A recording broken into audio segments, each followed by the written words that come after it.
So, what do you do when your magical workings are not as effective as you would like for them to be?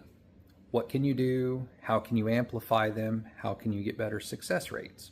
Well, I've got three tips here for you today, three really simple tips that you can do that will increase your chances of success with your magical work. And these are all things that every spiritual worker or magical practitioner should be doing anyway.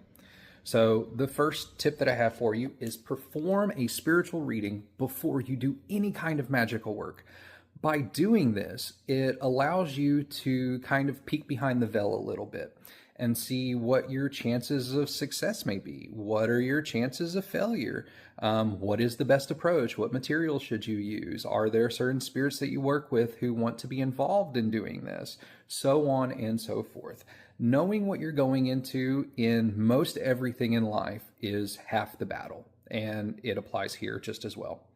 The second thing that everyone should be doing is before you perform a work, cleanse yourself, right?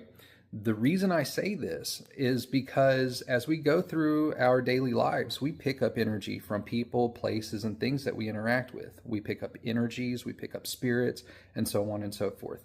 These things build up on us over time, which is the point of routine cleansing just in general. But they build up over time, just this nasty, stagnant, or negative gunk. And just as easily as those things rub off on us, it can rub off on our work as well. So as we're performing a magical working, we can accidentally imprint that energy into that work. So you need to cleanse yourself really, really well to try and mitigate that as much as possible. Because if that does happen, it can completely destroy your work, rendering it non-effective at all. And in a worst case scenario, it could actually make your work do the exact opposite of what it's supposed to do. And in that case, well, now you've got a lot of chaos to undo. The third thing that everyone should be doing is after you perform a magical work, perform a divination. Give it a couple of days after the work is complete, 2 to 3 days, whatever. Let the work sit in, let the energy start to move around a little bit.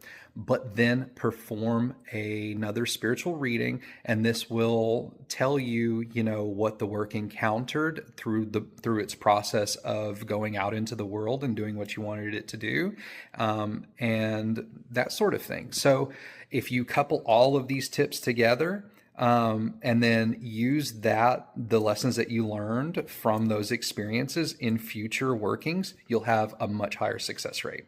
I hope this helps you. Talk to you soon. So, what do you do when your magical workings are not as